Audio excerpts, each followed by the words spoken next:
You're listening to America's Web Radio on the AmericasBroadcastNetwork.com. Thank you for listening. This is Professor Robert D'Agostino with Do Facts Matter. And I've got a couple of topics I want to go over today, but I think I'll start with the Texas lawsuit that has gone to the Supreme Court against 4 states, including Georgia. And by the way, Georgia has responded to that lawsuit, essentially saying there was no merit to it. So Georgia's one of the Republican states that have said no merit and have kind of opted out of becoming a plaintiff in the case, although 17 other states have joined Texas. So the question is, does the Texas lawsuit have merit? Depends on how you look at merit. If you mean, is it constitutional merit? Sure. Is there merit, due process merit? Sure. Equal protection? Sure. So those are the 3 things, and we'll take them in reverse order. We'll take due process. Due process violations by these 4 states, and we're talking about Pennsylvania and Michigan and Georgia and Wisconsin. And the due process violation centers around factual issues involving fraud. Now, obviously there was fraud, probably quite a bit of fraud. So the answer is, was there fraud? Of course. But the Democrats always commit fraud, so it's not new for the Democrats. Was the fraud so all-consuming and so overwhelming to have changed the presidential election? I think so. That's my gut feeling, that we're talking about millions of votes, between votes that were manufactured and votes that were switched. But can you prove it? And the answer is no. So what you know and what you can prove under the rules of evidence in courts are very different. And I think I mentioned last week or the week before, I had a client with the banks thought definitely had embezzled $900,000 from his bankruptcy estate, but they couldn't prove it. Did I think the banks were right? In my heart of heart, in my gut, of course, I thought they were. And the banks thought they were, but they couldn't prove it. And no evidence. So I think the due process claim that Texas raised, which is based essentially on fraud, is going to be thrown out right away. If the court even reaches a decision, they'll just dismiss that one. The equal protection 14th Amendment claim is based on Bush v. Gore. Now people forget that on the merits. On the legal argument, Bush v. Gore was a 7-2 decision, not 5-4. The 5-4 decision was procedural about the recount, but 7-2 was the substantive decision in favor of the Republican side. And that has to do with differential treatment of voters within the same state. And so there's clearly a violation of the 14th Amendment if you apply the principles of Bush v. Gore, that voters were treated very differently in Georgia, for example, in a, believe it or not, a consent decree that was agreed to by our Secretary of State, who, by the way, is now through as a Republican.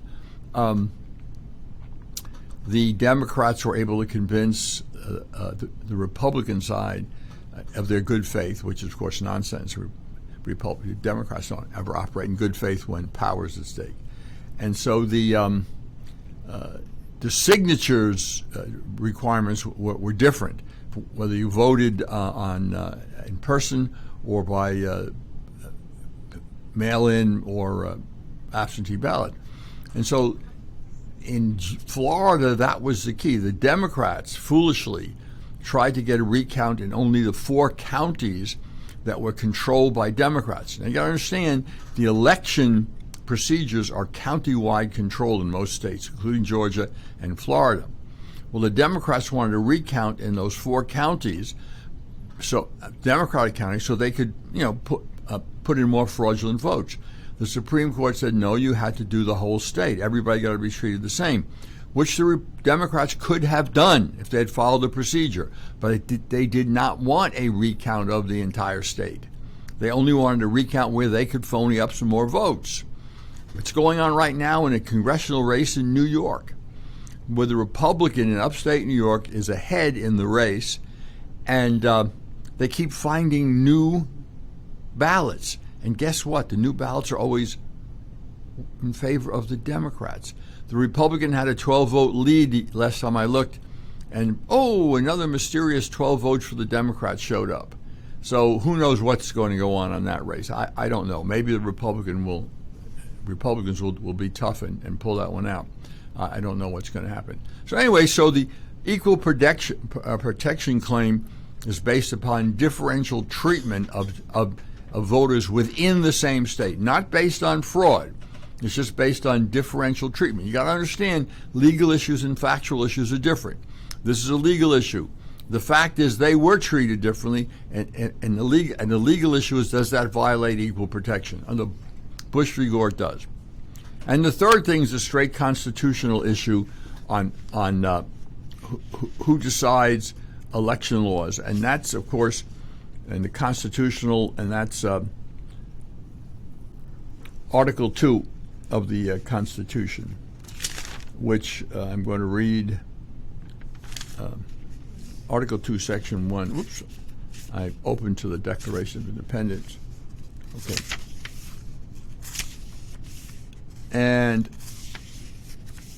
let's see. Let me get there. I mean, the Constitution is pretty much a dead letter in most places, except for structure.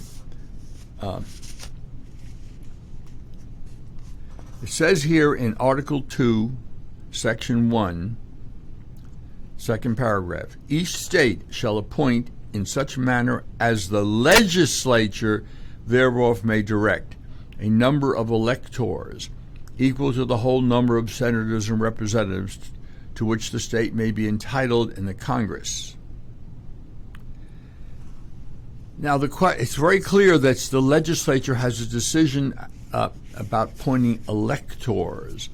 But what happened in these states is the legislative enactments were modified or even overruled by state election officials, Democratic state secretaries of state, Democratic courts in Pennsylvania, the Supreme Court of Pennsylvania, overruled the legislative enactment. So the Constitution is violated because these states violated their own laws that passed by the legislature, and the Constitution says it's the legislature that has the right to decide how electors are elected. So now that's a very interesting question, and I think it's pretty meritorious. So let's get to what the Supreme's going to do. Here's what I think they're going to do. I think they may well recognize the irregularities. They may say, yes, all these irregularities that seem to have occurred, and we're not deciding the facts here in the Supreme Court, but these irregularities are on the surface, and they were violations of state law. And however, the elections that are being conducted by the legislatures, by the states themselves, so they're going to punt and say, look, yes, there are irregularities, yes, there are problems, but it's up to the legislators of each one of these states to take action. So we're going to say, yes, the legislators have every right to take action, to reverse any certification, but it's up to them, not the Supreme Court and not the federal judiciary. That's what they're going to do. Now, how they dispose of the equal protection argument is going to be very interesting, but that's how they're going to dispose of the constitutional argument. Based on Article 2 of the Constitution, 14th Amendment issue, we'll see how they do that. Now, of course, they can just refuse to take the case. And so they can really be totally cowardly and refuse to take the case. Or they can be, what I think they're going to do is say, maybe even 9-0, irregularities occurred, but this is a state legislative problem. They're the ones who need to correct it. They can elect they can vote for any electors they want. They don't have to follow the popular vote of the state. assuming it's a lot of the votes were fraudulent. That's up to the legislature to decide, or a lot of votes were cast contrary to state law. And there's a difference there. Fraud is one, illegality is another question, contrary to state law. In Pennsylvania, accepting ballots after the time frame, it's contrary to state law.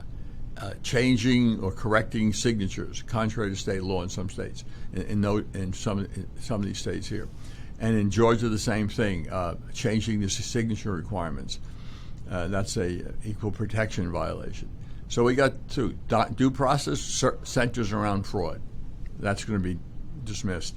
The equal protection violation looks at a fact situation. Were voters treated differently? Answer yes. Within the state, treated differently? Answer yes. Equal protection violation. And the other issue, constitutional violation, which is clear. I mean, I think that the states did not, the legislatures were not given, the legislative enactments were not followed by the election officials. But the court's going to say that's up to the legislators to correct. They have the ability to correct it, and they should, if they want to, they can correct it. And of course, since most of those legislatures are dominated by Republicans, they won't correct it at all.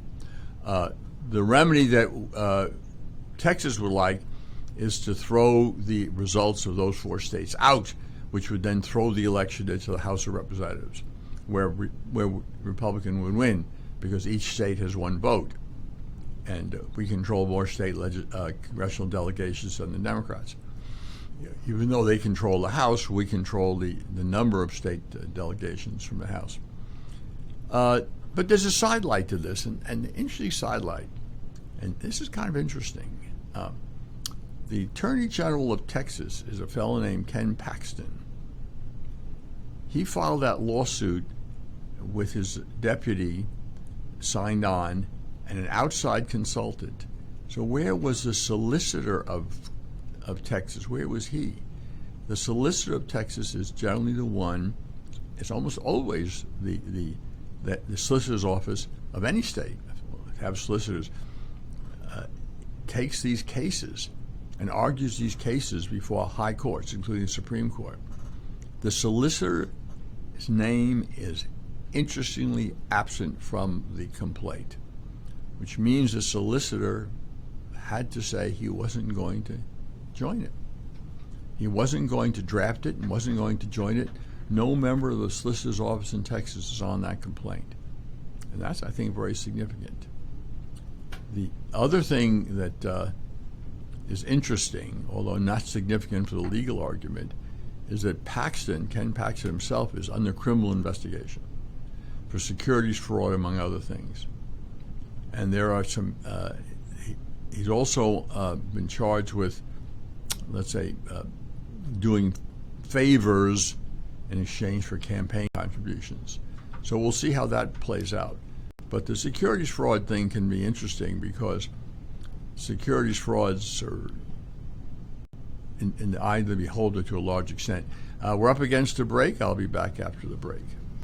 And the break's going to be about the J. Roy Ritchie Memorial Veterans Prayer Line that we've set up here.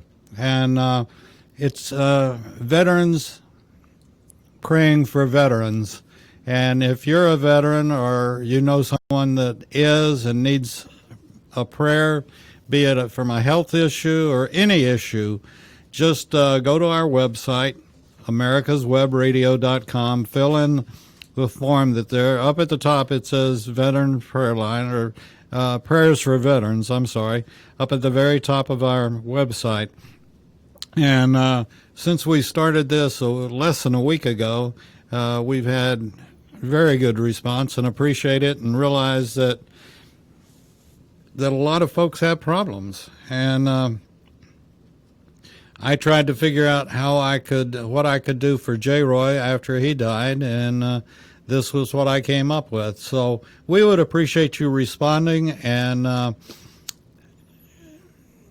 go to our website. We also have some other very interesting things on our website that, we even have a button where you can join and become a patron, and we'd appreciate that. It does cost money to keep the shows on the air. And we've had, we did a show this morning that was all giving warriors to citizens and hope.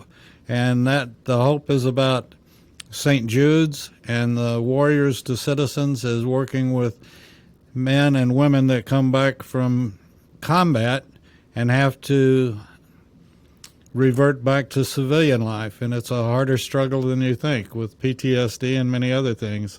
So anyway, I encourage you to always go to our website, americaswebradio.com, and you'll find some very, very interesting things. And we need to keep one other thing in mind. And as Professor D'Agostino was talking, please go out and vote. We can't have a Democratic Senate. Please go out and vote. And if you've been keeping track of what some of the candidates, the Democratic candidates have been saying, it's just impossible to believe. Warnock made a statement that I just look it up, his last statement. I can't believe that somebody would be that stupid to say it. And he's a protege of Reverend Wright. And they all hate America. So with that, you're listening to America's Web Radio. Now let's get back to Do Facts Matter and Professor D'Agostino. Thank you. Yes, Professor D'Agostino again with New Facts Matter. And let me wind this up on this Texas case. The Georgia response was kind of interesting because it's a Republican state, and it wouldn't join in the lawsuit. In fact, was critical of it. And I'm going to quote from the Georgia response.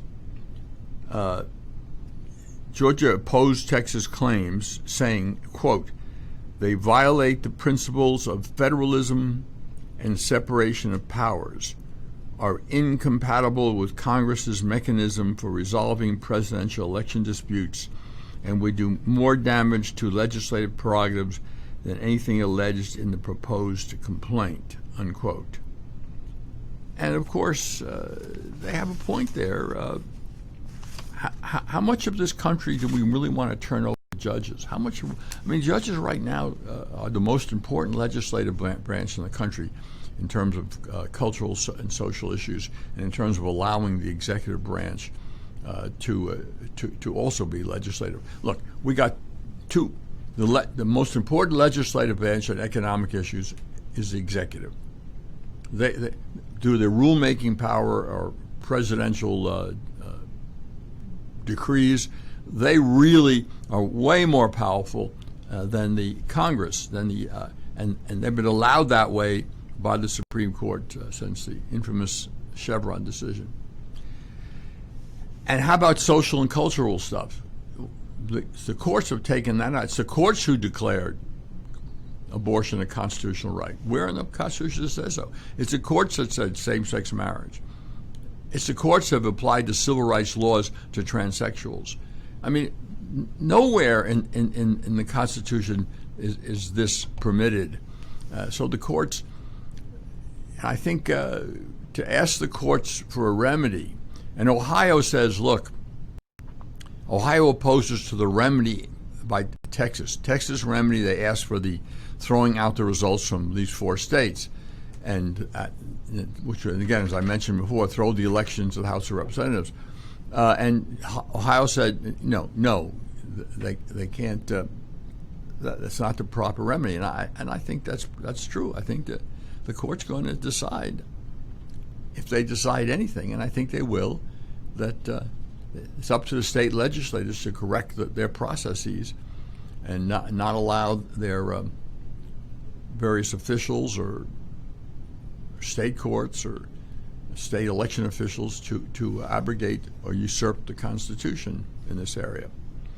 I hate to throw cold water on this, but the answer is the next president of the United States will be Joe Biden, at least temporarily until they get rid of him, and it will be, yes, the corrupt, serial, lying, plagiarizing person of limited intellect who is now in early stages of dementia. He will be our next president. And it's astounding. But Trump had to go because he interfered with the globalists. I think the only way you can figure out what's going on and really make sense of it is to understand that Silicon Valley and the other globalists out there on the West Coast and the financial technicians in Wall Street, all of whom overwhelmingly supported Biden and the Democrats, they don't consider themselves U.S. citizens. They consider themselves citizens of the world. And they have two main goals, power and money. And as far as the tech people are concerned and the financial manipulators are concerned, there's a lot more money to be made in China than here. This is an alliance between our elites, who no longer believe themselves really to be American citizens, and China. And just if you haven't looked at everything and all the facts, it's pretty clear that Joe Biden is owned by China, lock, stock, and barrel. He's been on the take from China for a long time through his son Hunter Biden. And my wife says, this is terrible. Hunter Biden did this. Hunter Biden did that. Hunter Biden is laundering money. Hunter Biden took bribes. Hunter Biden sold access to his father, the vice president. And I say, so? He said, well, they got to indict him. I said, they ain't going to indict him. I said, he's a Democrat. Democrats can do what they want, especially if they're powerful or connected to powerful Democrats. Look who we had as president, Bill Clinton. He was one half of the Bonnie and Clyde of the political class. What crime didn't they commit? It's hard to say. Bribery, they took it. They took it big time. Who knows what else happened in there? How about Obama? Oh, well, Obama was the smoothest liar I think we've ever had in the White House. And I pointed out to a friend of mine that during the 8 years of the Obama administration, we managed to politicize and corrupt the FBI, the IRS, the CIA, the DOJ. What agency didn't he politicize and corrupt? I mean, the FBI is obviously still corrupt at the top, thoroughly and completely corrupt. And a year and a half ago, 2 years ago, my friend, Barr is coming in as the Attorney General, Bill Barr, and we got Durham out there in Connecticut, a real tough guy. We're going to get those liars like Comey and Strzok and Brennan and Clapper. They're going to get their comeuppance for what they did, phoning visa applications, lying to Congress, lying under oath. We're going to get them. I said, we ain't going to get anybody. We're not going to get anybody. They're untouchable. Not just because they're Democrats, but also because they're part of what Republicans like to call the swamp. Nothing's going to happen. I hope I'm wrong. I hope I'm surprised. We got a couple of weeks left. I don't think I'm wrong. They will not indict Hunter. They will not indict anyone important in the hoax against Trump, and it won't happen. And what is happening, I will call this what some people have called it, the Great Reset. And there was an interesting article in Harper's magazine by a fellow named Dasgupta. I forgot his first name. And unfortunately, I left the article at in my office. But what he talked about, and we're talking about the Great Reset, the world is resetting. If you go back to the 1800s, 1700s, there were private corporations, private entities that were more powerful than governments. The East India Company, for example. So in other words, these trading groups, these international trading groups really ran the show. And they had no real concern about the citizens of their own country as long as they were making lots of money and had lots of power. Their rule of the world, the economic world, came to an end, slowly but surely, virtually came to an end with the rise of independent countries, nationalism, the entrepreneurial class, 1700s. And that's, by the way, which is a sidelight, you got to understand the left hates small business, so they want to destroy it. So if you want, and they learned that from Marx, by the way. So you want to go to California and they have all these lockdown orders in New York. One of the purposes is to destroy small business, because small businesses, people who own small businesses, work for themselves, have a certain level of independence, don't look to the government for everything, and therefore they're a challenge to the complete authority of the centralized government. If you're going to have a command economy, which is what socialism is all about, command economy, you got to have centralized power, and you can't let these others, small businesses, flourish. And Stalin knew that. I mean, what happened in Soviet Union when Stalin recollectivized the farms? I mean, Russians were starving. So Lenin put in the new economic policy. Look it up. New economic policy was a return to the free market in the farming area. So farmers who knew how to raise crops, knew how to sell their crops, so prevent starvation, they became fairly wealthy, but no one starved, or very few people starved, even though Lenin's rule of the Soviet Union was really at stake here, because the peasants were ready to revolt because of starvation. He had collectivized the farms. Well, he decollectivized them. And so Stalin took over, and what's one of the first things he did? Recollectivize the farms. What did that mean? That means killing the kulaks. Who are the kulaks? Small businessmen, farmers, 40,000 shot. So they recollectivized the farms, but it was okay. The United States bailed out Soviet Union by setting them all sorts of food and what have you, so people didn't starve. Anyway, getting back to where I was, that scooped article. His position is we're resetting once again and turning over rule of the world to these trading groups, these large corporations, to things like Facebook, Twitter, Microsoft, Amazon. They have tremendous economic power, and they, in alliance now, of course, with China, they are moving into more control than the governments have. And look, just an example of that. I'll give you an example as soon as I get back after the break.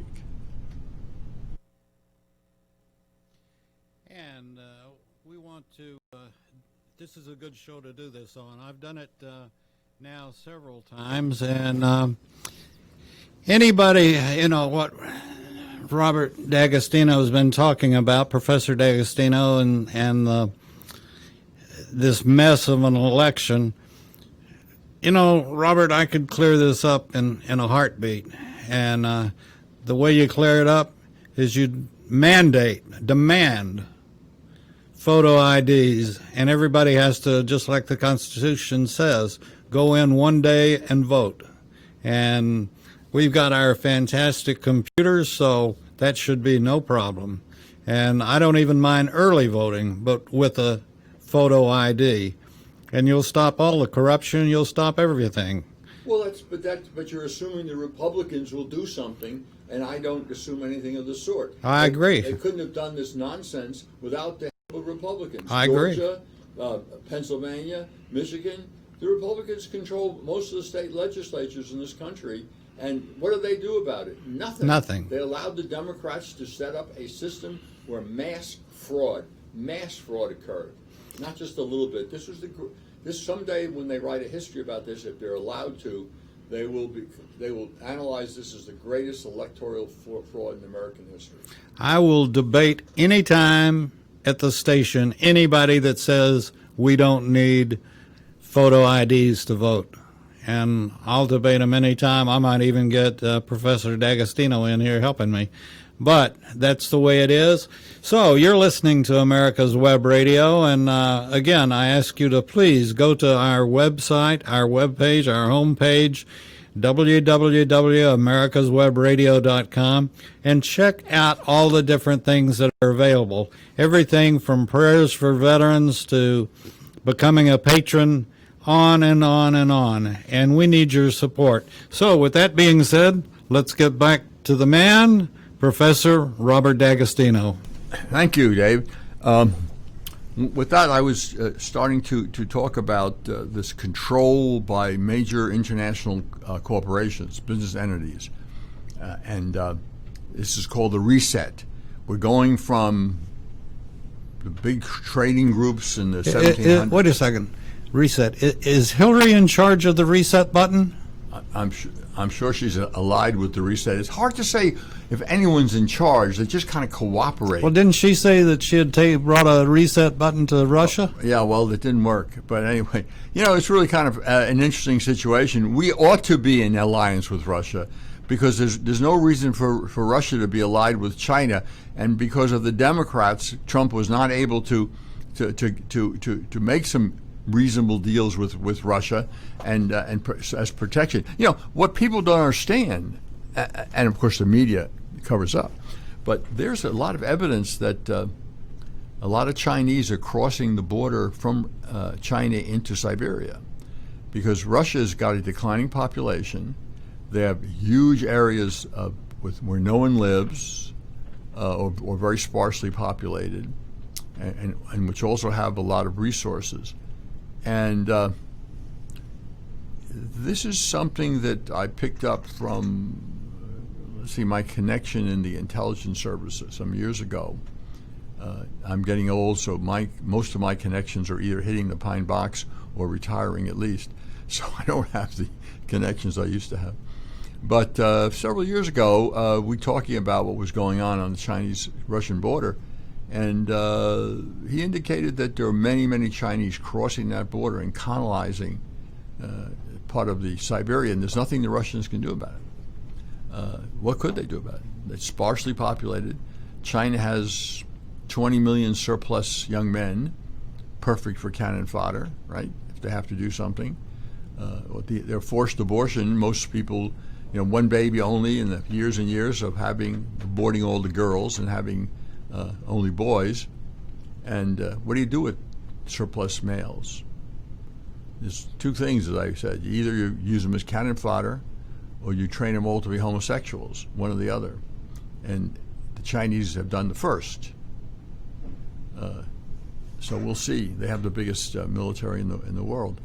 Not yet the most powerful. They're getting there, but the biggest. Okay, so where are we going? What's crucial about control from the center, aside from destroying small businesses, which is what Marx indicated? He called them the petty bourgeois. So Marx was very clear, and so was Lenin, very clear about the destruction of small businesses. They had to go because of their possible independence from the central government. So what is the biggest problem now? Well, they got the Second Amendment. Well, of course, the Second Amendment, right to bear arms, it's been under attack, and if the Democrats get complete control, they'll be able to circumvent it even more than they have now. Although right now, probably there's a good balance between gun control. The Brady PAC, which is a gun control PAC, I got a lot of emails from them. I'm on the email list for Democrats and Republicans, and that has to do with this show, the first iteration of this show, when I interviewed someone from the Biden campaign. It was a friendly interview. This was 2008, and it was a friendly interview because I just want to know what he stood for. There was no debate. And they assumed, since it was a friendly interview, I was interested in what Biden had to say, that I must be a Democrat committed to Biden. So ever since 2008, I've been getting Democratic stuff. And I read some of it. Some of it gets me, some of it is so vicious that it turns off. But anyway, it turns me off, and a few I've just gotten off their list because, no, I don't think Trump is Hitler. No, I don't think the Republicans are, agents of the devil. But anyway, you have what is exactly going on here? Second Amendment's a problem, and as I said, the Brady PAC. I emailed them back once. I said, look, I understand the position of the Brady PAC on gun control, but what do you want to do about guns in the hands of criminals? I said, you want to take guns away from law-abiding citizens because some of them may not be law-abiding, some of them may misuse them. And what about criminals? What about taking guns away from criminals? How should we do that? I never got a response because I'm not interested in that. I mean, guns in the hands of criminals is a plus for the left because it causes chaos and it causes people to lose confidence in their current governments. And that couldn't be, it's the best news for the left that they can come up with. When you're in a revolutionary left, that's what you want. You want as much chaos as possible. See 1905, Russia. See pre-1930s Germany, chaos everywhere. I mean, how did the Nazis become so popular? So they never got a majority of the popular vote in Germany, but they did reach a peak of popularity after what? After they shut down the chaos that was occurring. Actually, they closed down the brown shirts, which helped them get into power. Then they closed them down, and the German population was very popular about not having those thugs running around anymore. But getting back to my point, which I'm finally going to get back to, the other problem with the centralizers, with those who want the reset, control from the center, is First Amendment, free speech, protection of religious liberty. That has to go. And if you take a look at what's happened in the last 4, 5, 6, 7, at least since Obama took over, the attacks on Christian groups particularly have been legendary. They've tried to shut them down. Look, in Philadelphia, they shut down the Catholic Charities, who was their placement of hard-to-place children. They were really good at that. And because they wouldn't place these children with homosexual couples, Philadelphia closed them down. And so you had these kinds of things happening. So what essentially is the government doing in cooperation? And by the way, that's what we're talking about, a form of centralized control called corporatism. Corporatism is somewhat short of socialism, in that in socialism the means of production are nationalized and put in the hands of incompetent politicians. In corporatism, the key is what Hitler said. Hitler was asked at one point if he was a socialist, and he said, "Of course I'm a socialist, National Socialist Party." He says, "Why aren't you doing what Lenin did and taking over the industries?" He says, No. I don't want to do that. I want to keep the management in that knows how to run the companies as long as they do what I tell them." So that's the essence of corporatism, kind of a corporate capitalism, big corporation capitalism. The current managers stay in power as long as they are allied with big government and big unions. And Obama did that. He was a corporatist. I mean, Obama was a corporatist. He had he was picking winners and losers.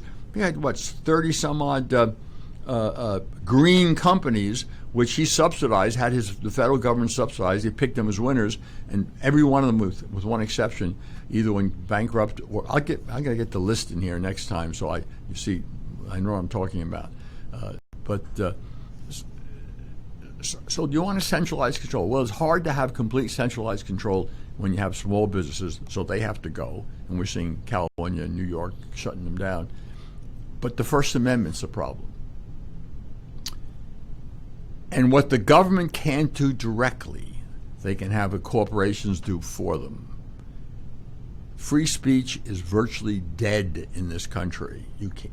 Facebook, Twitter, YouTube, Amazon, all the censorship going on there, people getting fired for saying things as simple as "all lives matter." Oh, you're fired. That's a racist statement.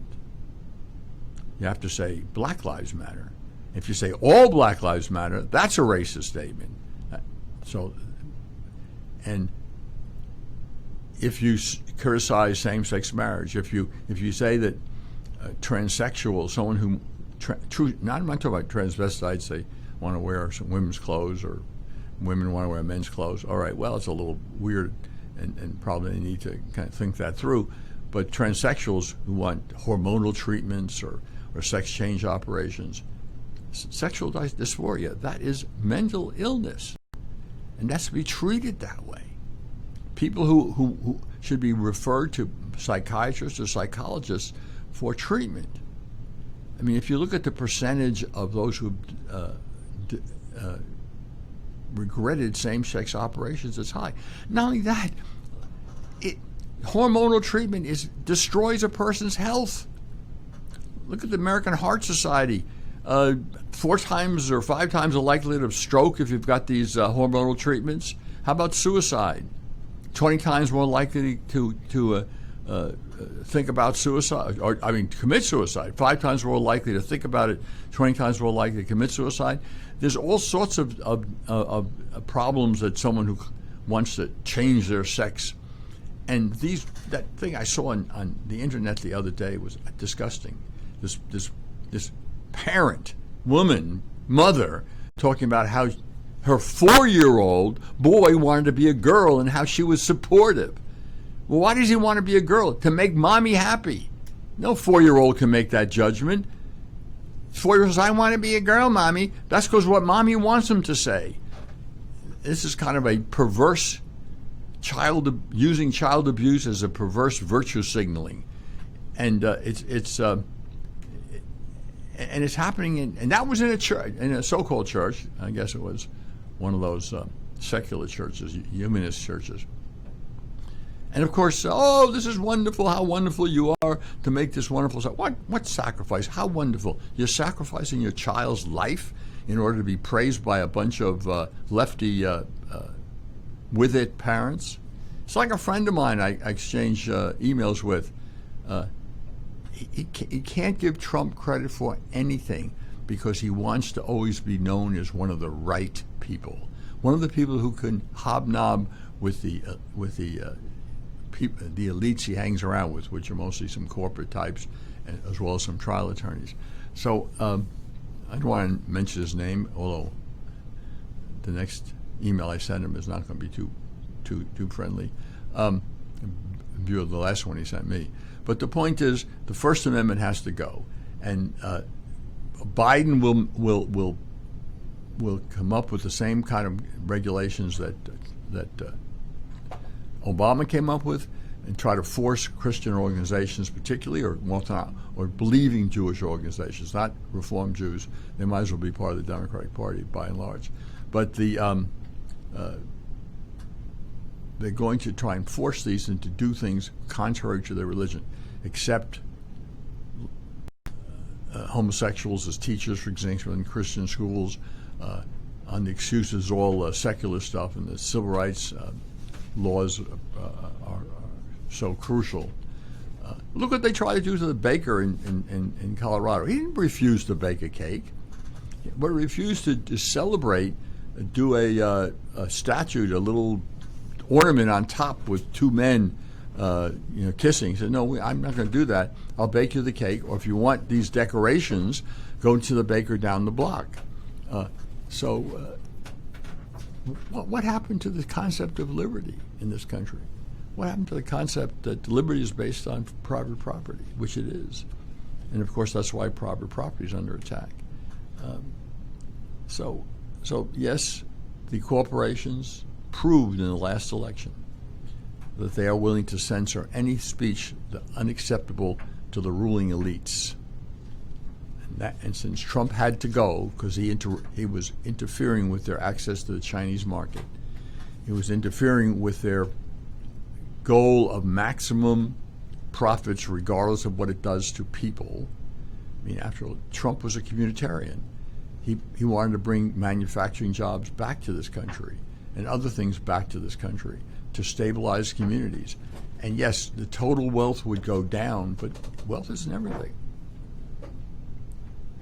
But not only that, contrary to what was happening for years, where wealth kept going upstream and the percentage of income kept going upstream, Trump successfully started to reverse that.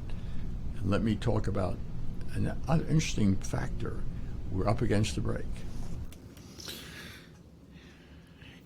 And I hope everyone is finding this as interesting as I am. Professor D'Agostino always does a great job on Do Facts Matter, and over the years, he's proven that I don't think any facts matter anymore, but there are someplace, I'm sure. And I want to remind everybody one more time, please go to our website and look at the prayers for veterans and also becoming a patron of America's Web Radio. Very easy, and we had gentlemen on today, War to Citizens and Hope. The Hope is the Children's Hospital, St. Jude's, and very interesting. And we're gonna be hearing from Lee Greenwood very shortly, within the next few days, and he is one nice guy doing a lot for the country, and of course his biggest hit was God Bless the USA, and we've got to do more of that as Americans, and want to stress the importance of getting out and voting. We can't let the Democrats control the Senate. Please get out and vote for Kelly Loeffler and David Perdue. So, with that being said, you're listening to America's Web Radio, and we'll get back to Do Facts Matter with Professor D'Agostino. Thank you. Yes, Professor D'Agostino again with Do Facts Matter. And if you doubt the alliance of the global elites, of course, with China and with the Biden administration, let me tell you something. And this is one of the Trump tax cuts, which supposedly favored the rich, which was nonsense. But one of the things in the Trump tax bill is they eliminated the write-off for state taxes with a limit. They limited it, they capped it at $10,000. Now, the big tax states like New York, Connecticut, New Jersey, California, they're high tax states. And plus they're the states where a lot of the wealthy really live. At least they used to before the looting occurred.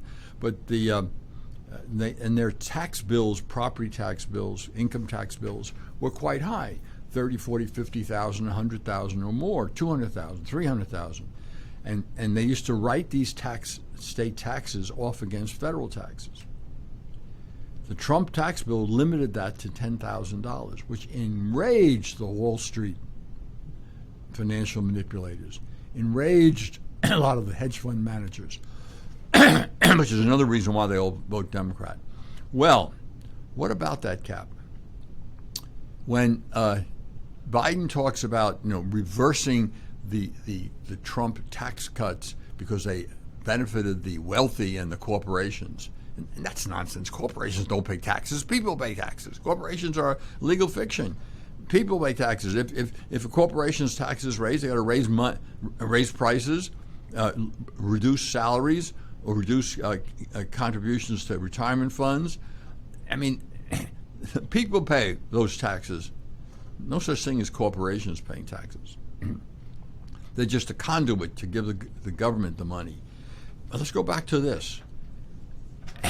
The Trump cap on income tax, on tax write-off, federal tax write-off of $10,000. Chuck Schumer represents New York. He's come out already to reverse that. You would expect so, since Wall Street sits there in New York and they're the biggest contributor to the Democratic Party, and one has to obey your masters. How about Nancy Pelosi? Oh yes, we can't have that anymore. We can't have that cap. That has to go. What about Joe Biden, the hero of the little man? He's already announced his support for lifting the cap. So, as Brookings Institute said, the lifting of the cap would be the biggest tax cut for the wealthy in recent history. That's the Brookings Institute that said that. That's Brookings, hardly a conservative group. Brookings, which is kind of tries to stay put in the middle of the road and is very objective on their economic analysis. They do very careful economic analysis. So they have already said the lifting of the cap would be the biggest tax cut for the wealthy in recent history. So now we have, I see. So we're going to reverse the tax cut. We're going to raise the taxes on the wealthy, while giving them a huge write-off, so they'll make up more than any increase that Biden will talk about. I think, and one of the things that's kind of frustrating is the media is so biased. The media is so dishonest, the mainstream media, that they don't publicize this sort of stuff. You have to dig for it, and even then, a lot of the stuff will be censored by the YouTube and Facebook and the rest of those people. But it's there. The information is there.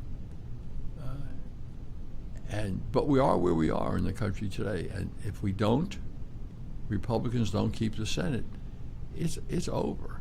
They are going to pack the Supreme Court. They're going to end the filibuster. They're going to create a command economy, corporatist economy. They're going to destroy small business, just like Obama did. Look what happened to small business under Obama and his regulatory regime. They're going to increase regulations to such an extent that small business can't survive. And that's the goal. That's the goal. If you believe, like I do, that we've essentially had a Marxist takeover of the Democratic Party,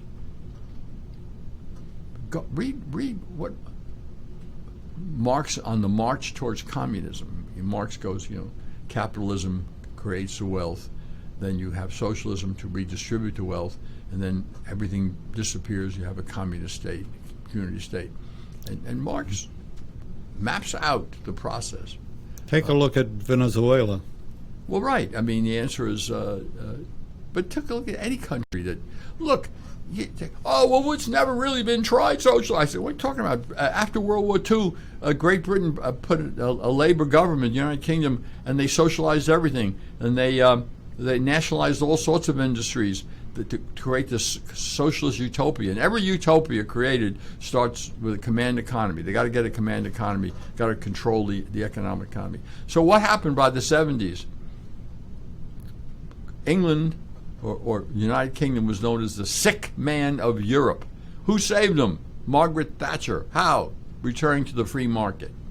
Oh, but what about Sweden? Sweden is not socialism. Sweden played around with socialism in the 70s. Look it up. And it was such a disaster economically that they reversed course. Sweden, I think we call it corporate capitalism. In a lot of ways, there's some control from the center, but in a lot of ways, there's more flexibility about what corporations do in Sweden than there is in this country. So look it up. Don't believe me. Look it up. If you tell the Denmark government that it's socialist, they would say, you're out of your mind. We're not socialist. Yes, they've adopted some, policies that were advocated by socialist thinkers, things like Social Security and what have you, to reform the capitalist system and support the least economically successful in their populations. But they aren't socialist. But take a look at the sick man of Europe. Look it up, sick man of Europe. See what happened. That was England, Great Britain, United Kingdom, whatever you want to call it, United Kingdom, sick man of Europe.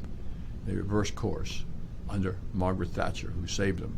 Now even the Labour Party in Great Britain, up until Jeremy Corbyn anyway, the Labour Party, gave up their socialist policies. More control, more regulation, but not a socialist economy. And now Jeremy Corbyn, the current leader, who knows where he stands? He may want to return to that sort of stuff. It didn't work the first time; it won't work the second time. It doesn't work in Venezuela. Doesn't work. How about China? The great socialist country, China. You can't call them socialists anymore. They're huge private corporations. They're corporate capitalists. I think certain hostility towards small business, particularly in Hong Kong, but insofar as the government was commanding where money went to the real estate market, China's real estate market collapsed because there was over-investment in the real estate market urged on by the government, the communist government. So they've had to pull back from that. But there's a lot of political control of corporations, but that's the corporate estate. And a lot of European countries, Western European countries, are kind of a mix between free market capitalism and corporate capitalism, and the so-called corporate estate. The Democrats are committed to a corporate estate, control from the center, the command economy, the elimination of protections for free people. No more Second Amendment if they can get away with it. And First Amendment limitations on the First Amendment, usually in the name of civil rights, and that's a microaggression. You can't say that. And there's an interesting article if you want to read that, and I don't have time to discuss it today, but it's called. Article is called "Tyranny Inc. Contemplations on the Tree of Woe," and this was by a fellow named Alexander Mauris, M-A-O-R-I-S. It was called Tyranny Incorporated. What the government wants to do but cannot, it can require corporations to do for it. And this talks about the fact that the government cannot suppress, at least so far, the Supreme Court has protected free speech from government intrusion, but expressions of viewpoint is not guaranteed against private abridgment. And so that's a good discussion of what I just talked about using the private corporate sector to advance the interests of a centralized government. And with that, show is over. I hope you will listen again next week. Ladies and gentlemen, boys and girls of all ages, join me, Roger B., every Tuesday at 1400 hours right here on America's Web Radio for the Locked and Loaded Show. We will talk about guns, weapons, ammo, gun accessories, prepping, and so much more. So be sure to join us every Tuesday at 1400 or 2 p.m. for Locked and Loaded on America's Web Radio.